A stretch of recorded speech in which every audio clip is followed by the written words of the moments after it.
কুমড়োর ডাঁটা দিয়ে মুগ ডালের রেসিপি। প্রথমেই একটা কড়াইতে দিয়ে দেব কিছুটা মুগ ডাল। মুগ ডালটাকে নাড়াচাড়া করে ভেজে নেব। আর আমি এখানে খোসাওয়ালা মুগ ডাল ব্যবহার করেছি। ডালটা ভাজা হয়ে গেলে ভালো করে ধুয়ে গরম জলের মধ্যে দিয়ে ডালের ফেনাটাকে উঠিয়ে নেব।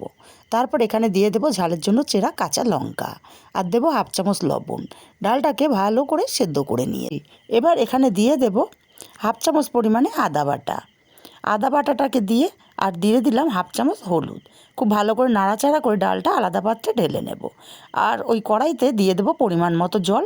জলটাকে খুব ভালো করে গরম করে ডালের মধ্যে ঢেলে কড়াই পরিষ্কার করে আবারও বসিয়ে তেল দিয়ে দিলাম। তেলটা গরম হলে 2টো তেজপাতা, 2টো শুকনো লঙ্কা, 1/2 চামচ গোটা জিরে দিয়ে ফোড়নটাকে কয়েক সেকেন্ড ভেজে নিয়ে এখানে দিয়ে দেবো আগে থেকে কেটে রাখা কুমড়োর ডাঁটা আর পাতা। কুমড়োর ডাঁটা এইভাবে মিনিট 4-5 কষিয়ে নেব। মিনিট 4-5 কুমড়োর ডাঁটাটাকে কষিয়ে নেওয়ার পর এখানে দিয়ে দেব 1/2 চামচ হলুদ আর স্বাদ মতো লবণ। লবণ হলুদটাকে দিয়েও কুমড়োর ডাঁটাটাকে আরও মিনিট 2 এইভাবে কষিয়ে নিয়েছি।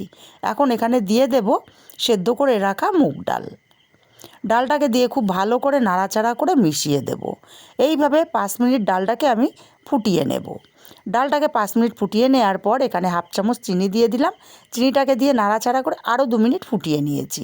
এখন এখানে দিয়ে দিলাম 1/2 চামচ ভাজা জিরের গুঁড়ো।